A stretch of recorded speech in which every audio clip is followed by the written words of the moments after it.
नमस्कार, सुजाता किचन मेनूमध्ये खूप खूप स्वागत। तर आज आपण चमचमीत वांग्याचे भरीत बनवत आहोत। त्यासाठी पहा, मी या ठिकाणी वांग्याचं भरीत करण्यासाठी 2 वांगे घेतलेत। यांना अशा चिरा मारून घेते मी। तर चिरा मारल्यामुळे आपल्याला वांगा आतमध्ये पाहता येईल, किडलेले वगैरे असतं कधी कधी वांग, तर असं दिसून येतं। तर अशा चिरा मारून घेते मी। तर फ्रीजमध्ये ठेवलेले असतील वांगे तर आधीच 1 तासभर आधी बाहेर काढून ठेवायचं। फ्रीजमधून पटकन काढून नाही घ्यायचं वापरायला। तर याला थोडं तेल लावून घेते मी।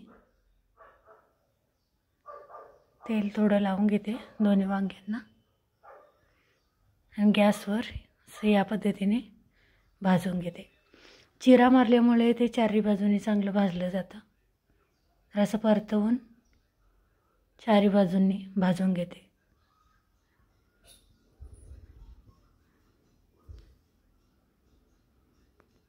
तर वांग भाजले गेले तर असं नरम पडतं पहा। तर मी गॅस बंद करून काढून घेते। त्याचं झाकण ठेवून 5 मिनिटं ठेवून देऊ। यामुळे त्याची सालं निघायला मदत होते। पहा कशी सालं निघाली। तर आता काढून मी स्वच्छ करून घेते। सालं काढून घेतली वांग्याची। ती चिरून पाहते मी, त्या आतमध्ये कधी कधी किडलेलं पण असतं। तर मस्त आहेत आपले वांगे, दोन्ही पण अजिबात किडलेलं नाही आहे। त्याच्या अशा फोडी करून घेते, बाउलमध्ये काढून घेऊ। फोडणीसाठी आता या ठिकाणी मी फ्राय पॅन घेतला आहे। यामध्ये 1 चमचाभर तेल घातलं। 1 चमचा तेल गरम झालं आपलं। यामध्ये जिरं 1 पाव चमचा घातला।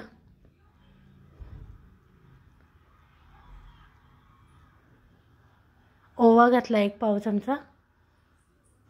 कांदा घालून घेऊ। बारीक कांदा चिरून घेतला आहे। परतून घेऊ चांगला, थोडासा भाजला जाईल इतपत। त्यामध्ये 1 टोमॅटो छोटा बारीक चिरून घेतला आहे, तोही परतून घेऊ। या ठिकाणी मी शेंगदाणे घेतलेत भाजलेले। तर हे शेंगदाणे पण यामध्ये भाजून घेऊ, परतवून घेऊ। हिरवी मिरची आणि लसूण पेस्ट घेतली 1 चमचा, तेही घालून परतून घेऊ। तर चांगलं परतवून घेते। तर या ठिकाणी मी लाल तिखट घेतले अर्धा चमचा, मीठ अर्धा चमचा, हळद पाव चमचा घेतली। तर घालून घेऊ। तर आता मिरचीचा ठेचा घेतला आहे, त्यामुळे लाल तिखट कमी घातलं। या ठिकाणी कोथिंबीर घालते। यामध्येच कांदा पात असली तर नक्की घाला,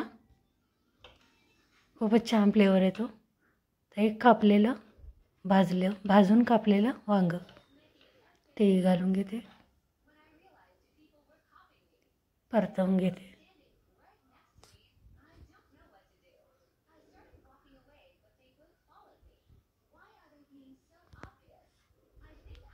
चांगलं परतवून घेते।